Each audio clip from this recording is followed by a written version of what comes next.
What is up, guys? I'm Jack, and this is Daisy.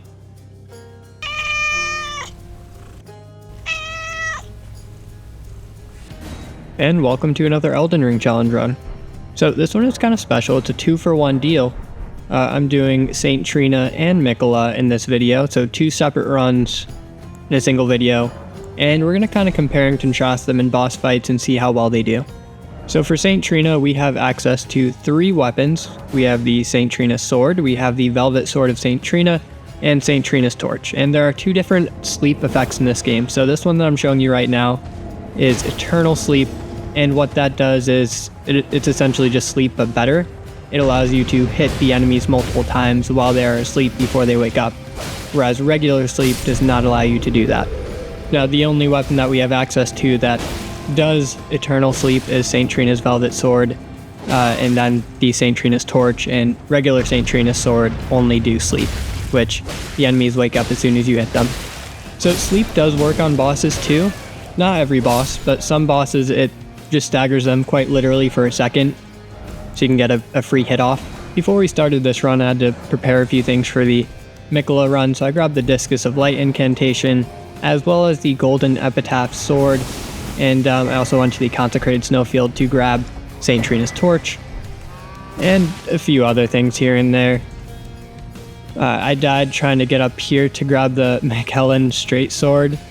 Yeah, so apparently this tree guy aggroes on you whenever he sees you, and he has a very long range attack, so yeah, it took a few tries to get up that ladder, but eventually I did make it up the ladder, and I grabbed the Miquellan Knight's sword, and with that, that's about all I could grab to prepare for the DLC.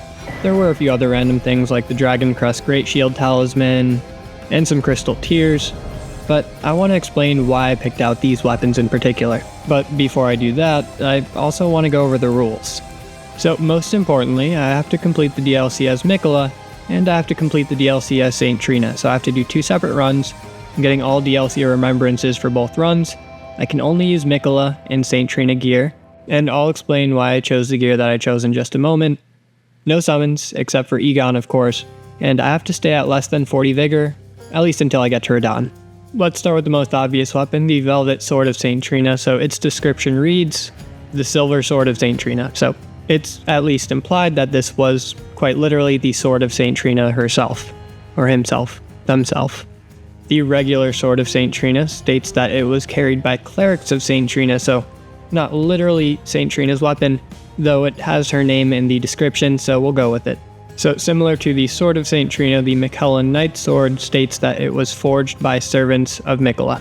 And lastly, the Golden Epitaph. Now, you guys may be wondering what the connection is there, and the description of it reads that it was forged to commemorate the death of Godwin, and that it's been infused with the prayer from a young boy. Oh brother, Lord brother, please die a true death. So with that, we can assume that at the very most, this sword was quite literally forged by Miquella or his brother Godwin, but at the very least, Miquella had infused that prayer into the weapon and had held it, so we're going to count that. I also just like that both versions of Miquella have access to straight swords that deal their respective damage type. There are other things that we can use, such as sleep pots and Saint Trina arrows. For Saint Trina, of course, though I'm not going to use either of those. And for Miquella, there are some spells that we can use. So there is, of course, the brand new incantation, the Light of Miquella. I don't think that needs any explaining. There's also the Discus of Light and the multi-layered Ring of Light. Now, if you look on Extra Life, the Elden Ring website thing, it says that these are both Miquellan spells, and that's why we're going to use them. Now, without further ado, let's actually get into this challenge. Let's see who can do better. So I started off this challenge by going everywhere in the Shadow Realm, everywhere that didn't require me to defeat a boss at least. And I gathered as many Erdtree fragments as I could. I grabbed the Dryleaf seal over here. I grabbed so many Sites of Grace and so many maps and so many everything. And then I went to fight the Dancing Lion once I felt like I had unlocked enough stuff. And I died in about a minute. We are staying at pretty low vigor, so I really can only take a few shots, and I don't have my Erdtree fragments maxed out by any means. So this is kind of tough. But it only took me about 15 minutes to get a good run. Now, how do these two weapons stack since they do two different types of sleep damage? That is a great question, my astute viewer. Now, from what I can tell and from what I've read on Reddit, I know not a great source, but essentially they both add to the same bar, and whichever weapon gets the final hit to fill up the bar, that's what kind of sleep it inflicts. So if the Velvet Sword of St. Trina inflicts the final hit, then it's eternal sleep, whereas if the regular Sword of St. Trina inflicts the final hit, then it's regular sleep. And we would like eternal sleep as often as we can, though that's not guaranteed because the Velvet Sword of St. Trina inflicts less sleep buildup than the regular Sword of St. Trina. So it really wasn't too bad with St. Trina. We did a decent amount of damage, and once we learned the attack patterns a bit and got used to using dual-wield straight swords, which I just haven't used too much, it was pretty easy. Now, how did Miquella do? Well, just to change things up a bit, I wanted to do most of the Miquella run with only incantations. I have never done a spellcaster build for the DLC yet. I've only used melee builds, which is interesting because for like 90% of my playthroughs of the base game, I was using magic builds, but I guess once I tried out like weapon-focused builds, I kind of realized that these bosses are a lot more fun if you fight them with weapons rather than just trying to stay back and snipe them with spells, but that's just me. Either way, it was tough to get used to. It is like a whole different boss fight, because you have to worry about if they're going to close the gap, you have to get enough distance to be able to throw some discs of light or lights of Miquella at them before they attack, and it's just different, that's all. And casting spells, or I guess incantations, well, it's a little bit slower than just smacking them with the sword, so our openings are a lot more uncommon, and we have to be a bit more careful about when we choose to attack. Now, all that being said, the incantations are good. The Discus of Light really impressed me. It did good damage, it barely costed any FP or stamina, and it has the potential to hit twice. Essentially, if it hits the boss on the way back, it deals more damage. It's really good, actually. And the range is incredible. Same with the multi-layered Ring of Light. That thing has great range, it has great damage, especially if you charge it up. It's not as easy to hit with because it doesn't have as good tracking as the Discus of Light, but it's still really good. And then the Light of Miquella is so cool. That's one of my favorite incantations in the game. Now, it's not the most feasible for this run. It takes a lot of FP and it does good damage, but it's not worth the FP cost, I don't think. And it takes a bit longer to get off, but it does have some really cool perks. So the first one is that the second you cast the spell, it's going to go off. Even if you get hit mid-animation, the spell is going to go off. It also has great range, and the radius in which it explodes is awesome. But the other really special perk of the spell is it makes you levitate, which means that you can actually dodge some attacks, some very specific attacks from some very specific bosses, if you're in the animation. For example, Rellana's triple moon attack, where she slams those 3 moons into the ground. If you use the Light of Miquella at the right time, you can actually dodge all 3 of those and also get some really good damage off on her. So by no means is that spell useless. It is quite good.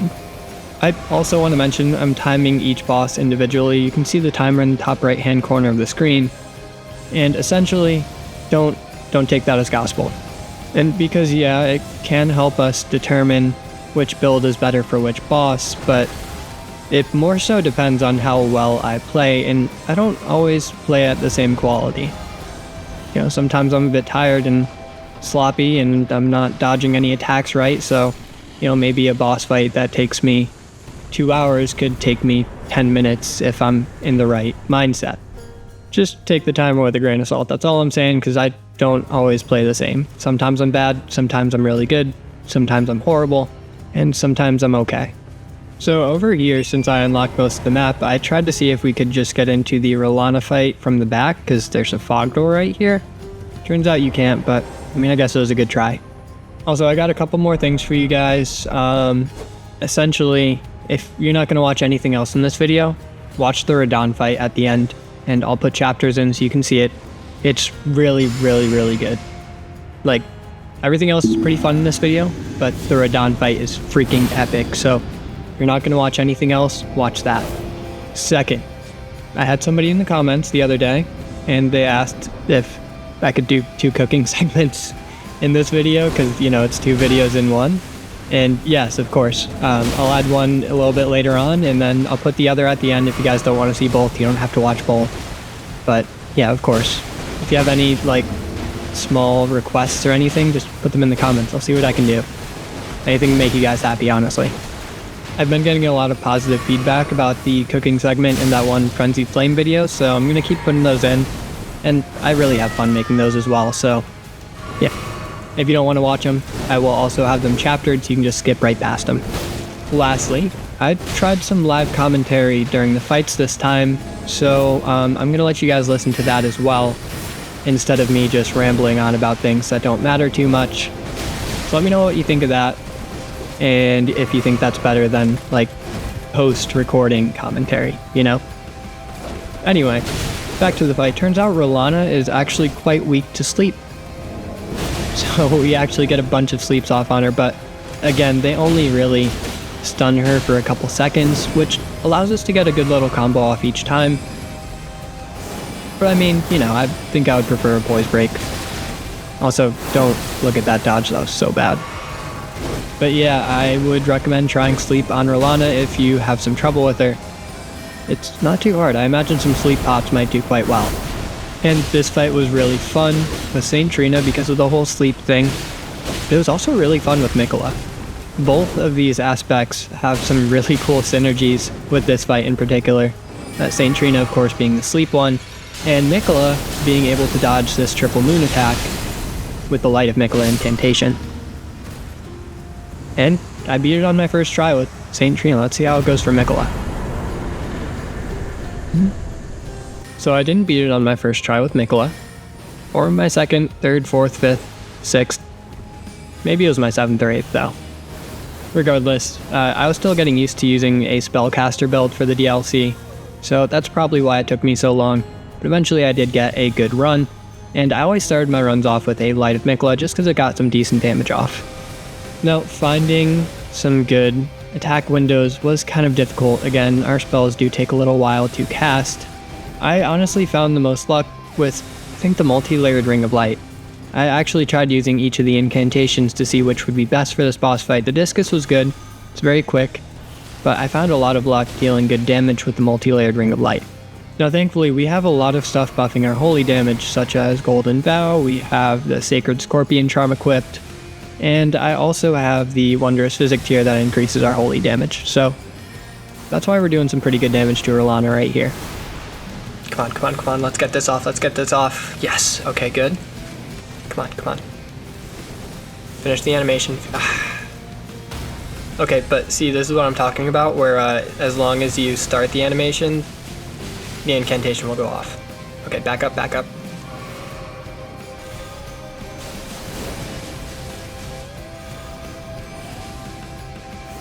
So for this attack, I have some luck dodging a bit early at the first one, just basically spamming the dodge button for the first 4.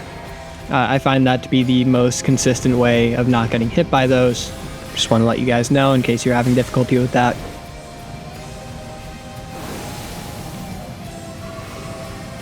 Okay, here it is, here it is. Let's get the right timing. I think we did it a bit early. We didn't even get any damage off.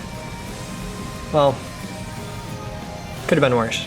Yeah, as you guys saw right there, I just used the Light of Miquella a little bit too early. If I had waited another second, I could have gotten it off, dodged all 3 moons, and then gotten some damage off on Rellana as well. But it is what it is. Come on, we just need one more hit. Let's get a Light of Miquella off right after this hit. Okay. Don't move. I swear to God, if you... It's fine. One more.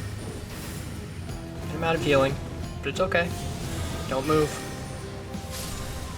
There it is. Whew. That wasn't too bad.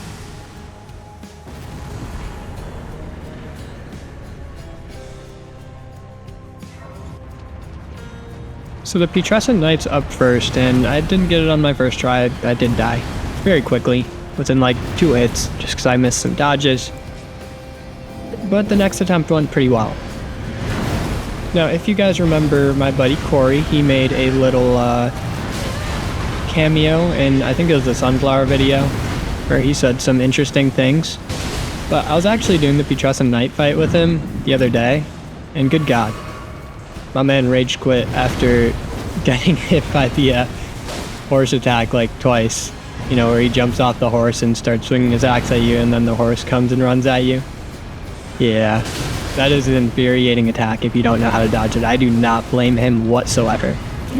When I first faced this boss, he was very much infuriating as well. Like, I did not know how to deal with it. Yeah, this attack right here. It's really easy once you know how to dodge it, but if you don't, it is the most angering thing ever. But like I said, the Putrescent Knight really didn't give us too many problems. We had a lot of openings, and we did a really good amount of damage to him as well. So he was taken care of before too long. And before we go to Miquella, I had to go visit St. Trina.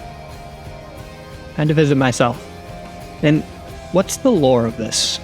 Well, from what I could find in my little research, St. Trina and Miquella are kind of two halves of a whole.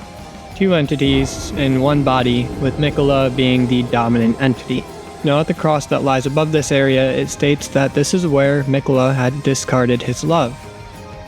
Perhaps St. Trina was the embodiment of that love.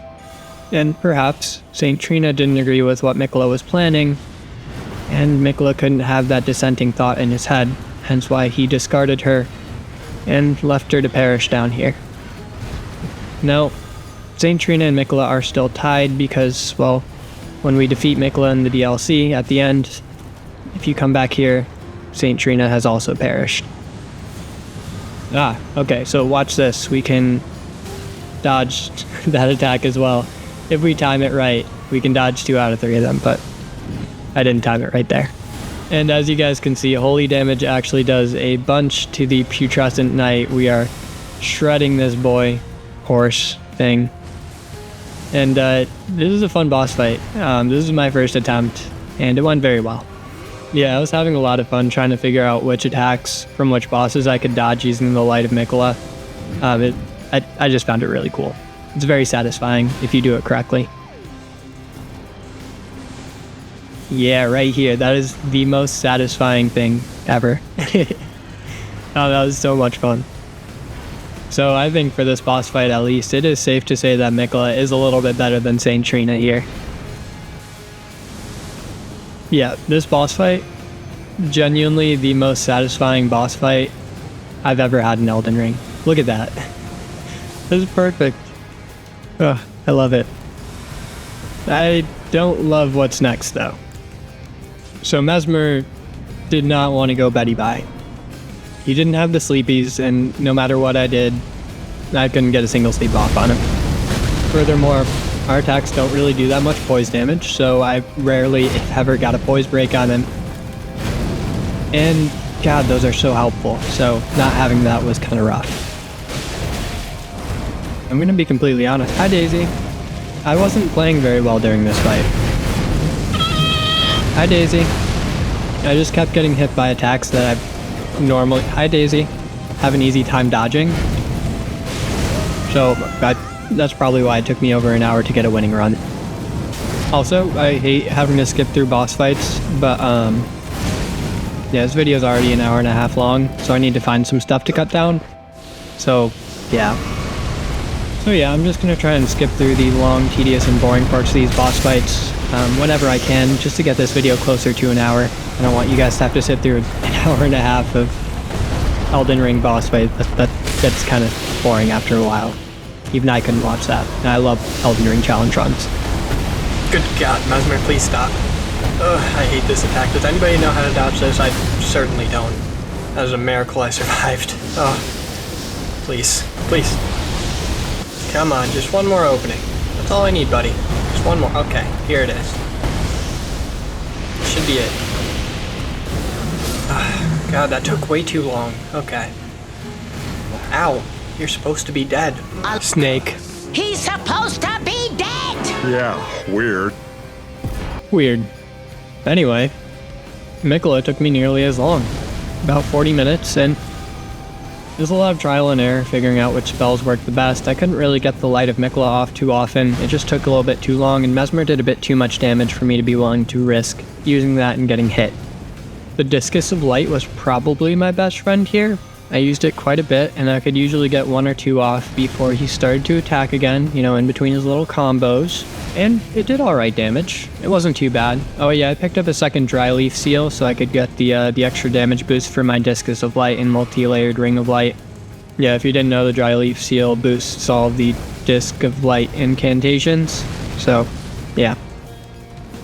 Decent damage. Not too bad at all. It just took a bit of trial figuring out which attacks I could throw at him, and it was a lot.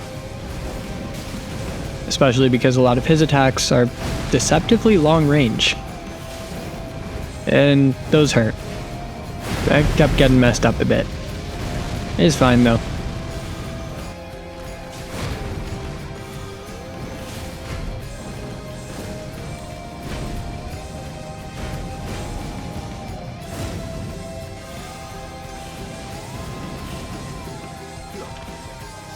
The beginning of phase 2 is always great because this attack is super easy to dodge, and I could punish him with a multi-layered Ring of Light, which did some really good damage to him. And I could be completely off the mark. I'm gonna look it up right now actually, but I think that he is more weak to holy damage in phase 2 than he is in phase 1. My attacks seem to be doing more damage to him in phase 2 at least. Let me, hang on. Yeah, so he resists holy in phase 1, but then is weak to holy in phase 2, so that's pretty good. That's always really nice, actually. That is so nice. Gives you a little bit of a break. Oh, so funny story. So I got out of a relationship a couple months back, and I just started using like dating apps again. And I got onto Hinge, and a couple days ago I matched with somebody from my hometown. And keep in mind, I live 1,000 miles away from where I grew up. And I also moved towns in high school, so yeah, I was seeing somebody from my elementary and middle school. Is pretty crazy. She's cute, like she's really cute, but I just didn't get a response, unfortunately. But that's how it goes with these dating apps, isn't it? Anyway, Base Serpent Messmer was not too difficult. I definitely prefer phase 2 over phase 1, except for that one snake attack where he launches like 6 snakes at you. That one's hard to dodge. I don't know the right way. Yeah, this attack. But luckily in this run I managed to get a heal off and survive it quite well, actually. I dodged all of it. That's crazy. Oh man. And he left himself open to attacks right here, which let me get him pretty low. And one more hit from basically any of our attacks should finish him off, but I really want to finish him with the Ring of Light. Not the Ring of Light, the Light of Miquella incantation. So as long as he doesn't move, he gets blasted. Okay. Well, there goes Messmer. And I'd say both of these builds are equally fine against him. Neither of them really blew me away. I guess it was nice that holy damage was strong against him in phase 2, so maybe a slight plus for Miquella over St. Trina. Next up, it's time to find our way to Romina, and I can finally find my way to her without getting lost. The first few challenge runs I did for this game, yeah, I got lost so much. This place confused the heck out of me. But I think I've found the quickest path to Romina now, so that's good. Oh, if you guys have any ideas for like a full run, like I'm talking every single remembrance boss in the game, base game and DLC, let me know. I think I want to do that next, just because I'm getting kind of bored of just doing DLC runs, you know? I need a change. So yeah, if you have any like really fun challenges for the entire game, let me know. So Romina is weak to fire damage, and we have St. Trina's torch.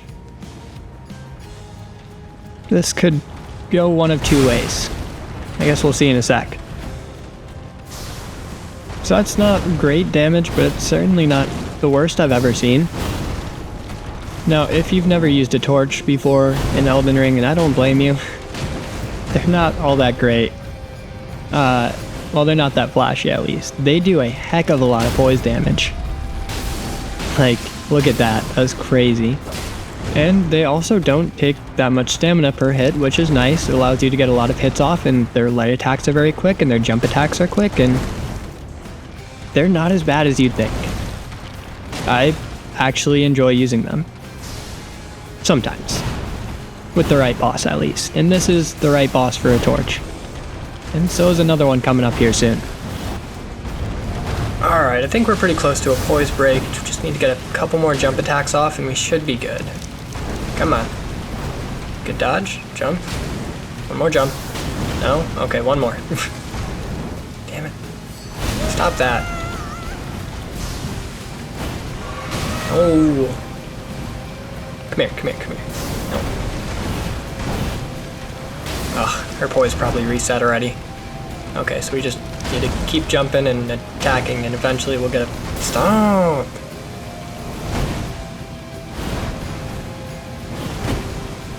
Poise probably reset again, didn't it? Oh my god. Romina, I swear to god, get over here.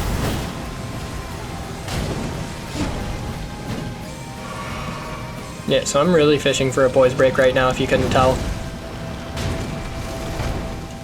Stop! Ow, ow.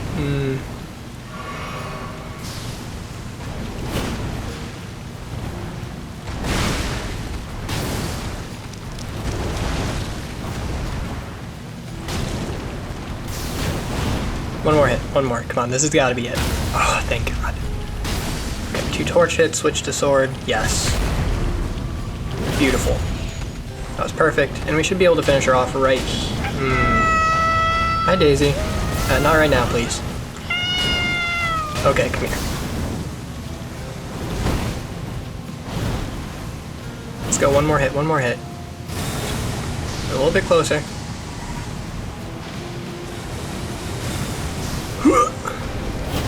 No, okay. Just gonna have to chase you around the map then, that's fine.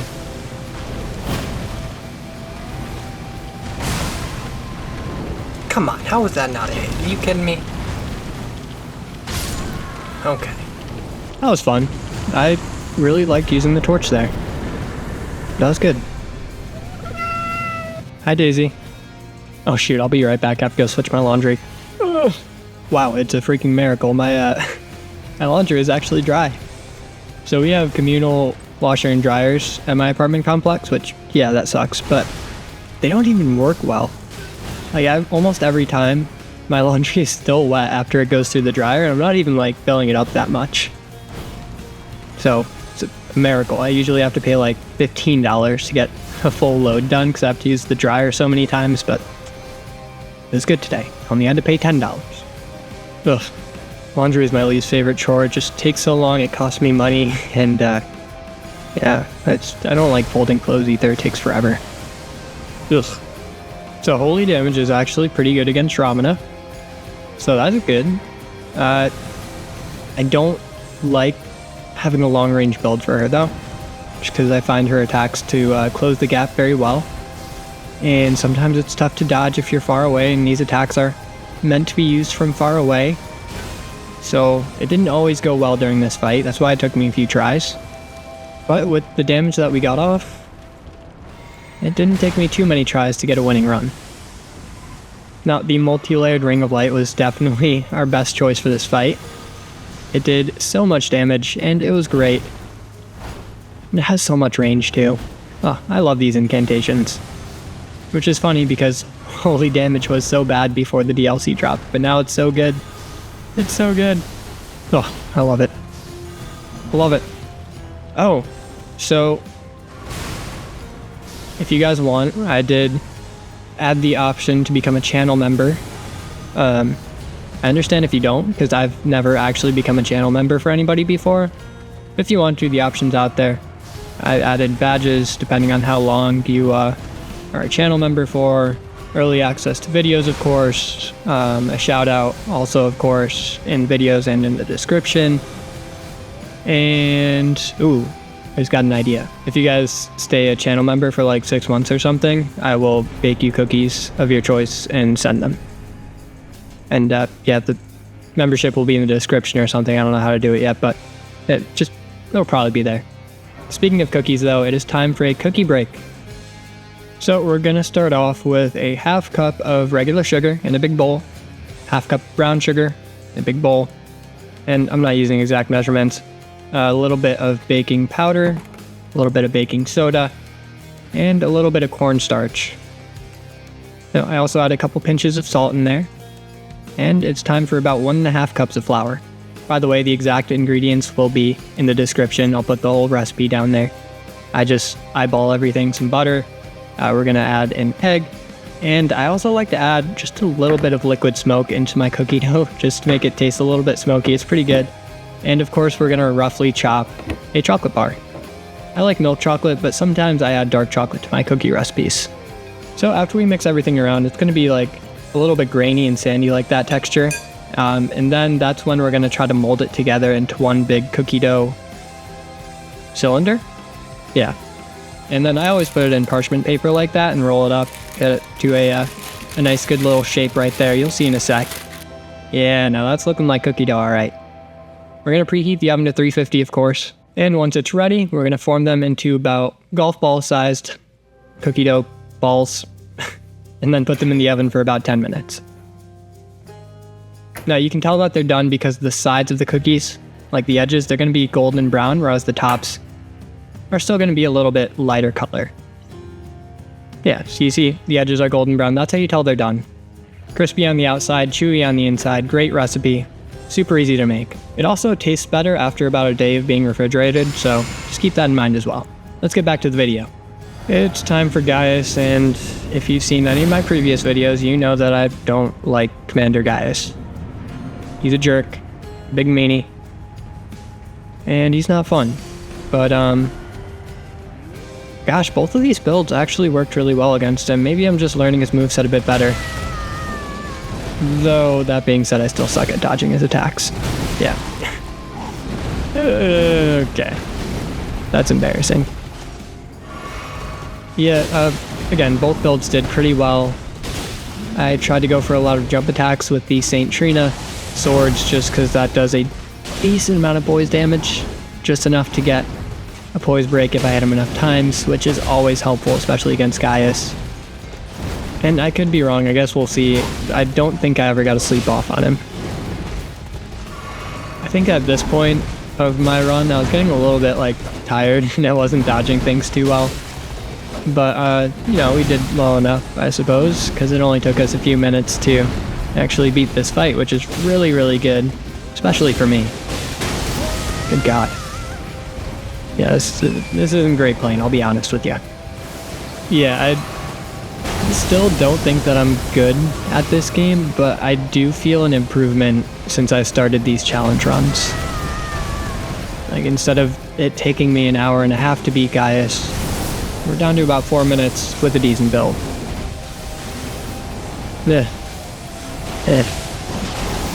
Kinda wish I just stuck with Saint Trina's torch for this whole run. That would have been kind of fun. I really like the torch. It's okay though, maybe next time. Yeah, I managed to get Gaius down pretty quickly. Only about 2, maybe 3 attempts, and we actually won. So, crazy. Again, usually it takes me forever to beat this guy. Just the jerky moveset, I usually just don't vibe with it, but I will certainly take that win. Now, Miquella did not go nearly as well, though I wouldn't say that it went poorly. I always started off by dodging to the right there, and then using the Light of Miquella for some awesome damage on him. Yeah, again, holy damage is great in the DLC, and with all the buffs that we have, you know, the Wondrous Physic and the Sacred Scorpion Charm, both of the Dry Leaf Seals, Golden Vow, I think that's everything. Yeah, we're doing good damage. Now, we also have access to one more buff on our sword, the Golden Epitaph, called Last Rites, and that does a bunch of things. So it lasts for 60 seconds, gives us a 10% damage boost on all of our weapons, and it also gives all of our weapons a flat plus 25 holy damage, which is pretty cool, but it doesn't really help us out too much. It also doubles our damage to any undead enemies that we face, but we don't really face too many undead enemies, so we don't get too much use out of that Ash of War. I just wanted to mention it. we also get a sweet opening with this attack. Whenever he uses that, we can use a Light of Miquella to obliterate him. God, I love that attack. It's like a giant space laser from the sky. Oh, speaking of, this is actually kind of funny. When I was watching, when I was playing this, God, what am I saying? When I was doing this boss fight, I was listening to a video as I was playing it. Yeah, that's what I was trying to say. This is a Jacob Geller video. I'm sure you guys have heard of him. He has a lot of subscribers, and he makes some great videos, but this video in particular was the conceptual failure of orbital lasers. Which I just thought that was funny timing, considering Light of Miquella is just an orbital laser, basically. Yeah. Anyway, great video, great channel. Check it out if you like interesting things and some horror stuff too. Yeah. But Commander Gaius didn't take us too long as Miquella because our attacks just shredded him. It was great. It did take significantly longer than our St. Tree run, but that's okay. You know, these things happen. Don't worry about it. God, look at that damage, it's so good. One more hit, and he's done for. I just want to get off one more Light of Miquella, because it is such a cool finishing move. I mean, come on. The giant space laser, who doesn't like those?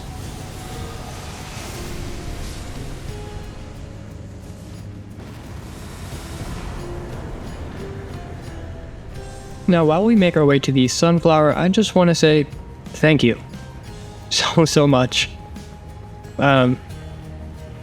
Just thank you. All of you guys supporting me, liking and commenting and watching these videos. Over 1,000 subscribers, which isn't a lot in YouTube land. It really means the world. Y'all are so nice too. Like, I feel like I can just talk to you like as I would any friend. Just tell you all the tea and stuff that's going on, you know? This is gonna get a little bit sappy, but like I said a little bit earlier, I got out of a long-term relationship a little while ago, and I'm still adjusting to living alone. And well, I'll just say that you guys have been a really help in making me feel not so alone, and I really appreciate that. Anyway, let's get past that sappy stuff and let's play some Erdtree. We're on to my favorite boss of the game, the Erdtree avatar. I love these sunflowers, they look so cool. And I use the torch for them, of course. It does fire damage, and these guys are so weak to fire. It's great. No, don't get me wrong, even with fire damage, this fight took me a few tries. I mean, fighting 3 bosses is always pretty tough. Thank God they don't come at you at the same time, that would be so difficult. And I ended up dying quite a few times just due to me running out of Crimson Tears for healing. That's fine. You know, if you throw stuff in a fan enough times, it'll eventually form art. That's not a saying, is it? Even a blind squirrel is right twice a day? Regardless, I would use the torch to do the bulk of my damage, and I would use Flame Grant Me Strength to get that sweet double dipping damage buff.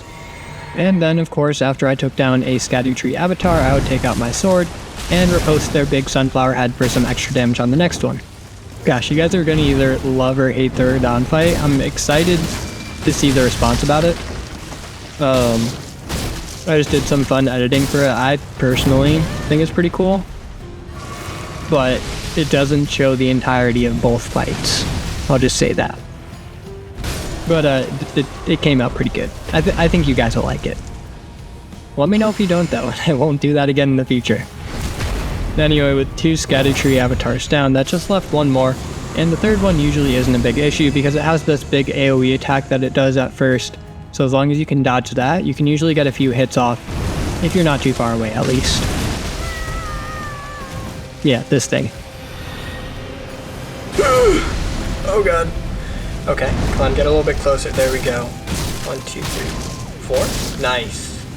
Got 4 hits off. God, I hate when they run away like that. Back here.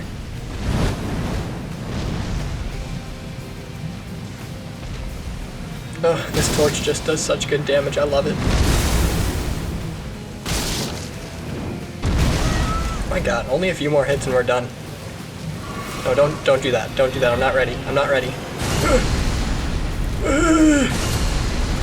Okay. That was lucky.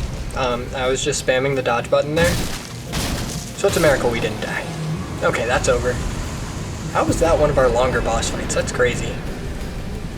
So over here, I thought it would be fun to finally take out my swords, just because I was getting kind of bored of spellcasting. And gosh, they do a lot of damage too.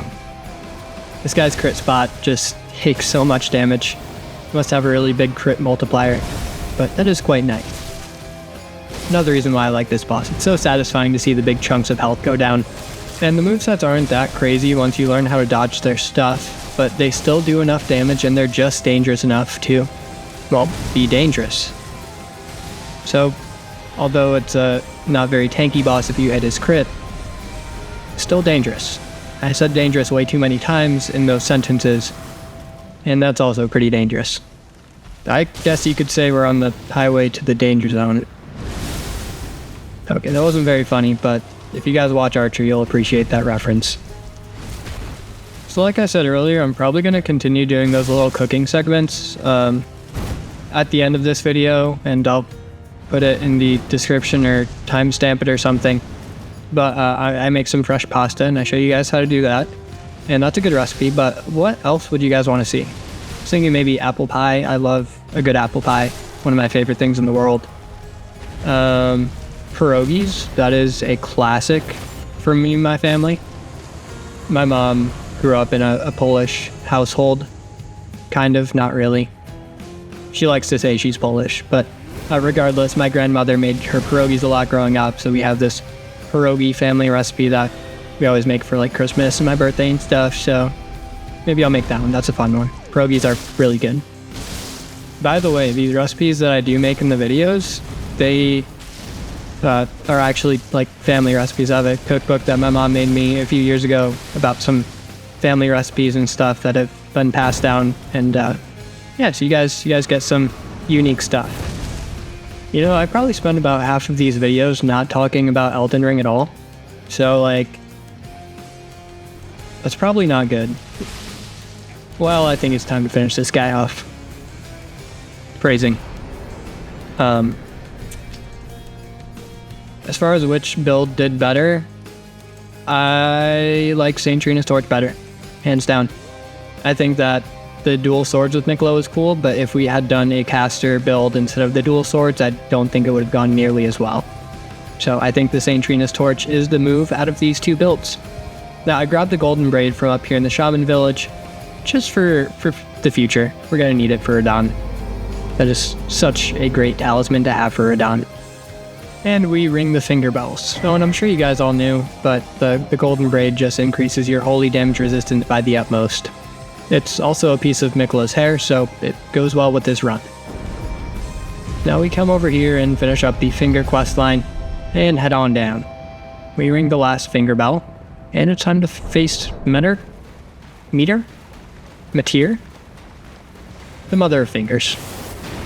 And I very quickly died on my first run, though my second run went a bit better. Now I'm guessing Meteorite here, I don't know. The mother of fingers resists magic damage, and our swords do magic damage, which is why we're not doing much damage to her at all. But that's okay, because if we just whack her enough, she'll eventually perish, right? That's how this game works.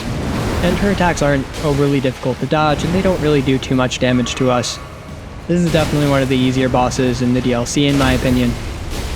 It's also pretty easy to get a poise break on her. And give her a nice little splinter. Now, I probably should have used St. Trina's torch. I'm like 90% sure she is weak to fire damage. I could be wrong, but you know, the finger creepers are weak to fire damage, so it makes sense that she is as well. Hang on, let me look it up. Okay, I was wrong. You would think that she'd be weak to fire damage because all the finger creepers are, but no, she resists fire damage, so I guess that might have to do partially with her boss arena being covered in water, but whatever. Yeah, she's only weak to slash damage if you're interested. Which I guess our swords do slash damage, right? Regardless, she doesn't have too much health. And again, she's really easy to poise break, so this isn't too long of a fight. Ew, that's disgusting. Keep that inside of you. It's gross. Ugh. Ugh. Ow. Okay, just one more hit. There you go. Okay. Next.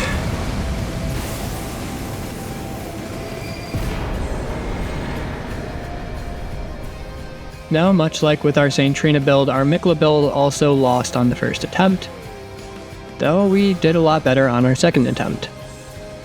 We did definitely better damage with our holy attacks than with our St. Trina swords, which is interesting because the Mother of Fingers here also resists holy damage, the exact same amount as magic or fire or lightning.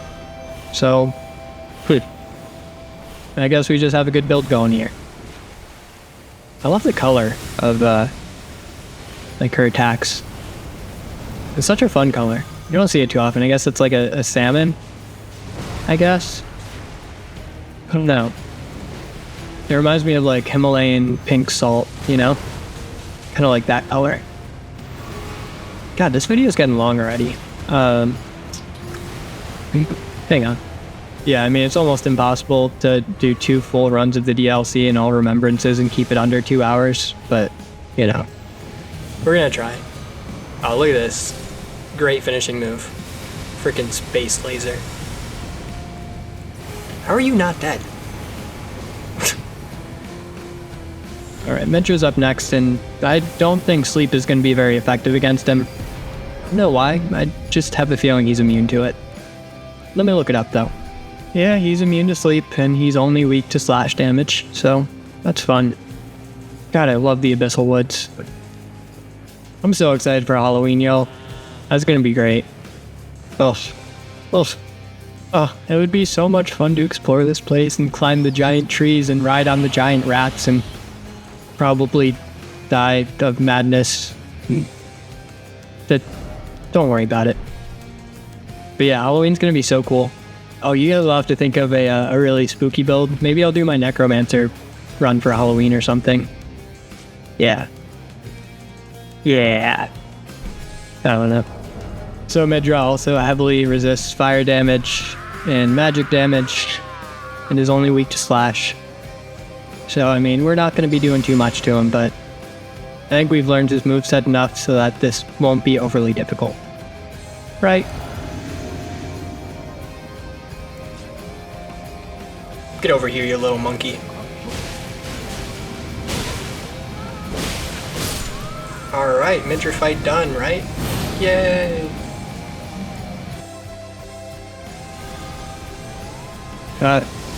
You guys see that? I totally just swapped it up on you. You thought I was gonna do the St. Trina run first, didn't you? Pretty good, right? Okay, so interestingly enough, Midra only has 20 resist for holy damage and like 40 for magic and fire, so not super resistant to it, which is good. Our damage wasn't too bad, but I mean, it also wasn't good. Oh no, that was the wrong time to heal. Dodge, dodge. Oh my god, I thought it was over there.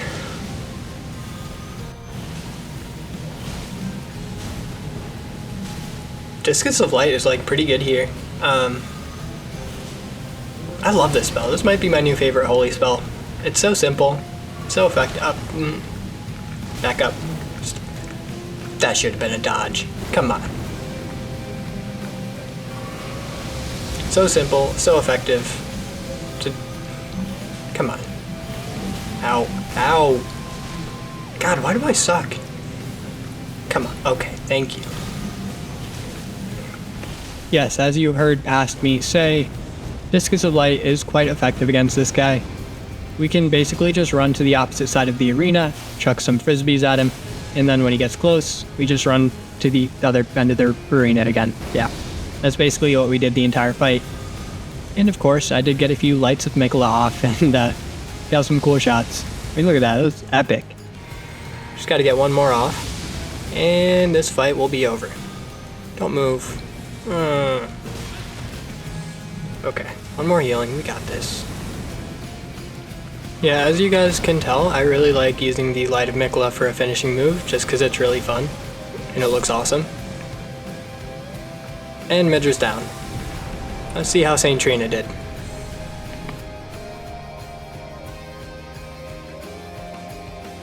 Yeah, St. Trina did much better. Turns out, having weapons that can cause poise breaks on a boss that doesn't have too much poise is really nice. Also, the rapid attacks are great. Yes. And I was using the, what's it called? Radahn Winged Sword Insignia. That's what it's called. So every rapid attack I would get some increase in damage. The swords actually did really well, even though here's this holy damage, he is weak to slash damage, which swords do slash damage.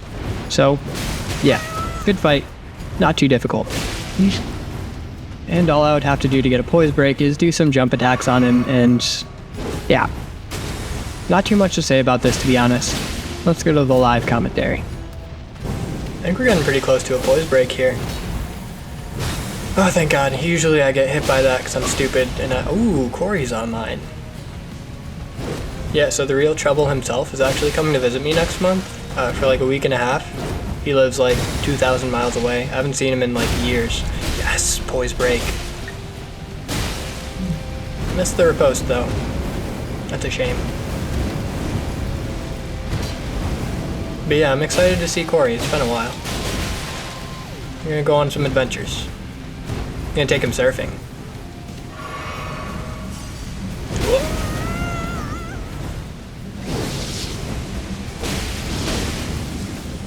Get him. And with Midra taken care of, that just leaves us 3 more bosses. Bayle, Needle Knight Lita and her merry gang of misfits, and Radahn. I, of course, took out the dragon on the way so I could get Igon's finger. And I did this with Miquella and St. Trina, of course. Had to be even. I love Igon. He's such a freaking guy. I love this guy. He's great. Okay, go off, King. I hear my vow. You will rue this day. Behold, a true great warrior, and Igon. Your fear made flesh.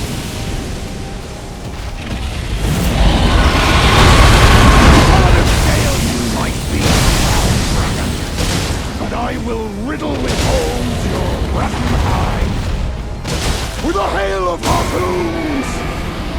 With every last drop of my being!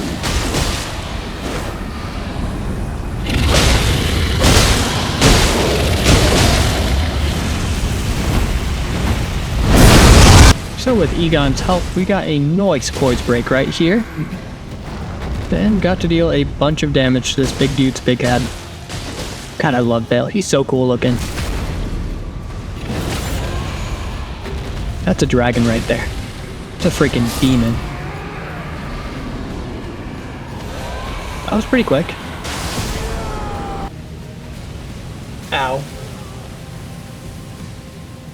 Ow. Stop. Don't do it. Okay. Stop. Okay, well it turns out holy damage is pretty good against Bayle right here.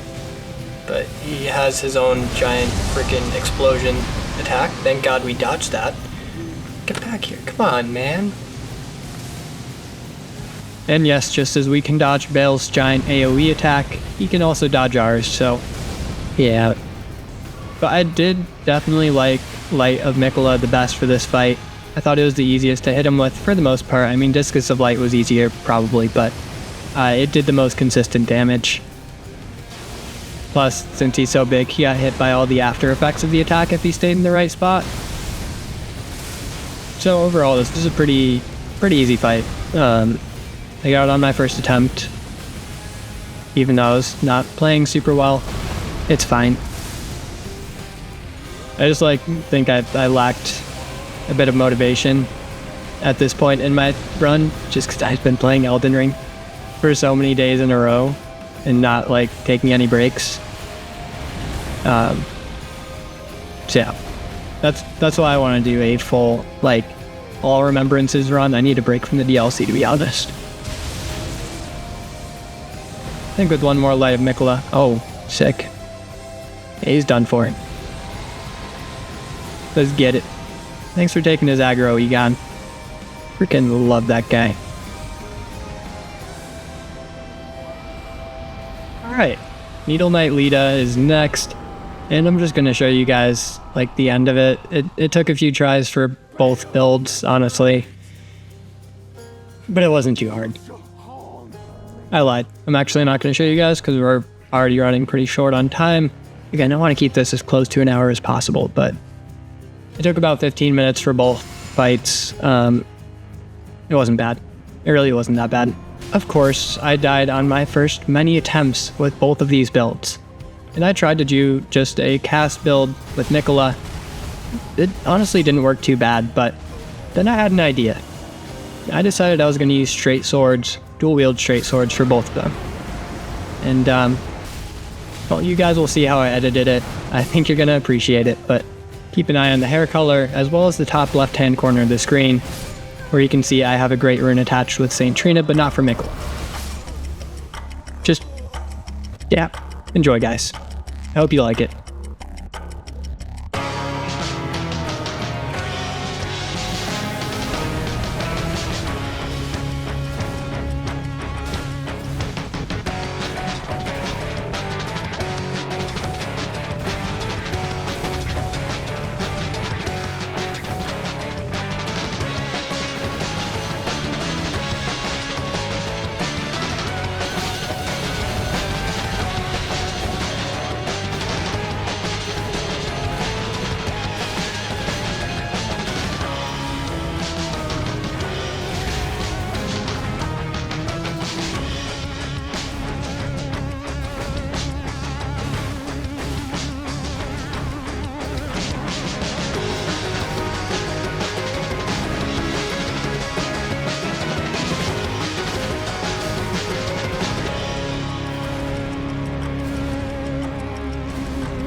So, as you can see, that went really well.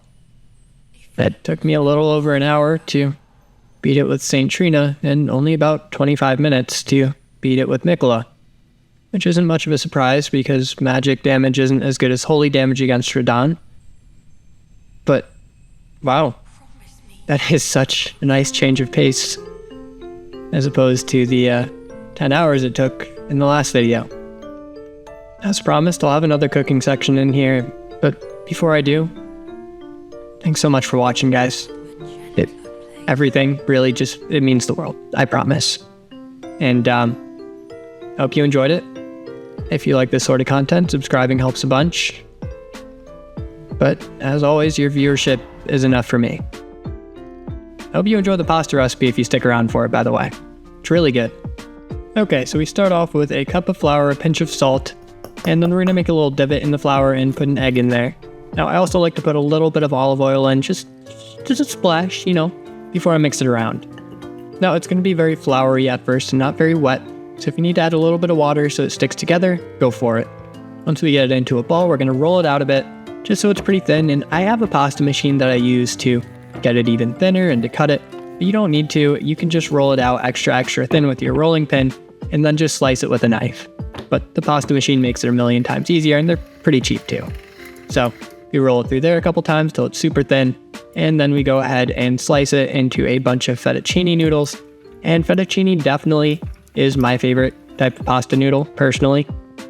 And look at that. We have some fresh pasta right there. Super easy. Once you get the hang of it, it takes like 20 minutes to make that. And then you just boil some water. Hi, Daisy. Yeah, I built a little cat wall so she can climb into my lofted area. Of course, we put some olive oil in the water while it's boiling, and we fill it up with salt. You want it to be as salty as the ocean. And I also sauteed some onions and garlic, put that in the pasta, and topped it with some Parmesan cheese for some fresh and delicious pasta. Whole thing probably took me 25 minutes. It was delicious, it was filling, it was awesome. And you can do so many different recipes like pesto, or you can make some fresh sauce for it. You can make an Alfredo sauce for it, whatever you want. But yeah, I'd recommend trying fresh pasta. It's really good. Again, thanks so much for watching, guys. I hope you have a good one, and peace.